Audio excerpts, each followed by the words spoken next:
কিছুদিন পূর্বে আপনারা জানেন হুগলি কুইনানে বিশ্ব ইজতেমা হল।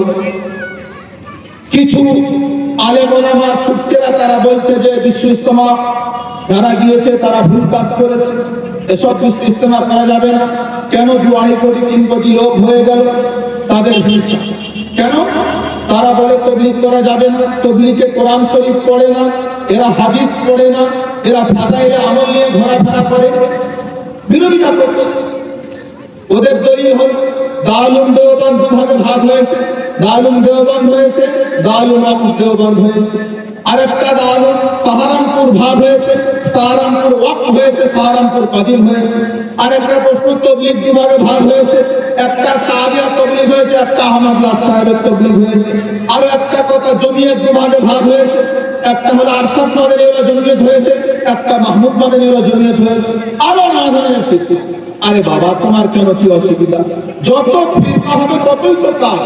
দারুল দেওবন্দের কাজ যদি তবলিগ না থাকতো, আমি তো এটা মনে করি, আমার একজন জানাশোনার মধ্যে আছে, উনি ২০০ সালে আফ্রিকা মামালিকে গিয়েছিলেন। তো উনি আমাকে রিপোর্ট দিচ্ছে, মুফতি সাহেব আফ্রিকাতে এমন এমন জায়গা আছে যেখানে কলেমাও পৌঁছায় না।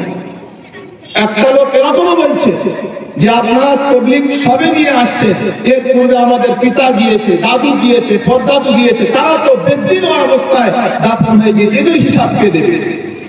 তাহলে সে কোনো কি ফিরকাবাজি করবে? কে ইজতেমায় সাদিয়া মানবে, কে ইজতেমায় আহমদুল্লাহ সাহেব? এটা আমাদের মতামত কেন?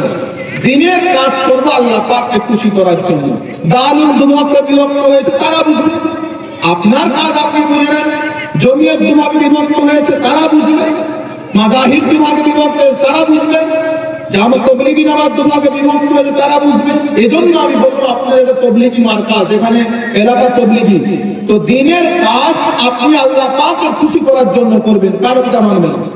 আর একটা প্রশ্ন অনেকজন বলে থাকে যে আল্লাহর নবী তো দাওয়াত দিয়েছিল বেদিনদের, কাফেরদের, নন মুসলিম, যারা মুসলিম নয় গয়র মুসলিমদের দাওয়াত দিয়েছিল, আর আপনারা দাওয়াত দেন মুসলমানদের। আরে ভাই, যারা কুমোর, যারা মালসা হাড়ি তৈরি করে, তো তার সে মাঠে মালসা আর কলসি তৈরি করছে, এখন আসমান থেকে পানি এসছে, তো যে মালসা কোমরগুলো তৈরি করেছে সেগুলো আগে হিফাজত করবে না, যেগুলো ছড়িয়ে আছে সেগুলো হিফাজত করবে, যেগুলো হয়ে গেছে সেগুলো কিন্তু আগে বাঁচাবে। তো বর্তমান সময়ে মুসলমান থাকা অবস্থায় নামাজ পড়ছে না, রোজা রাখছে না, নবীর সুন্নাত মানছে না, তো তাদেরকে আগে ঠিক করি, তারপরে তো বেদিনদের বোঝাবো। তো তবলিগিতে এটাই হয় যে মুসলমানদের সঠিক পথে নিয়ে আসা, সঠিক রাস্তায় পথ দেখানো। এজন্য আমরা এ বিরোধে করবো না।